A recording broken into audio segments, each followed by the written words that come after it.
என்னம்மா பண்ணிட்டு இருக்க?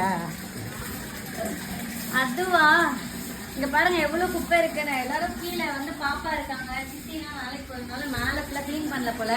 சரி வாஷிங் மிஷின்ல துணி போட்டுட்டு இதை ஃபுல்லா வந்து கிளீன் பண்ணிட்டு ஜாலியா வெயிலுக்கு விளையாடலாம் அப்படின்ட்டு இருக்கோம். எங்க வந்தாலும் நமக்கு வேலை வேலை வேலை வேலை அப்படிதான் இருக்கு. பட் ஓகே, செய்வோம். ஏய், என்ன பண்றீங்க? பார்த்தா அப்படி தெரியலையே.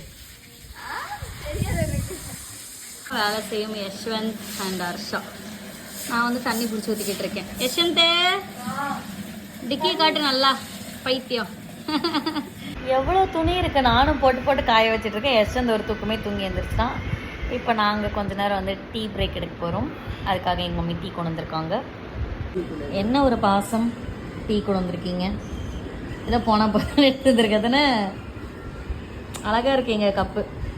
இன்னும் இவ்வளோ துணி இருக்கு நாங்கள் துவைக்கிறதுக்கு.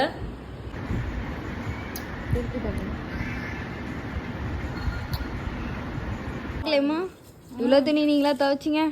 நான் துவைக்கல, வாஷிங் மிஷின் தான் துவைச்சிச்சு. இப்போதான் எல்லாத்தையும் எடுத்து காய போட்டுட்டு இருக்கேன். நிறையா இருக்கு. இதோட 3rd டைம் போட்டேன். இப்போ யாரா பாப்பாவோடது ஓடிக்கிட்டு இருக்கு. இங்க பாரு அவன் என்ன பண்ணிட்டு இருக்கான். வாவ், என்ன கிழமை ஒரு டயர்ட் ஆயிடுச்சா?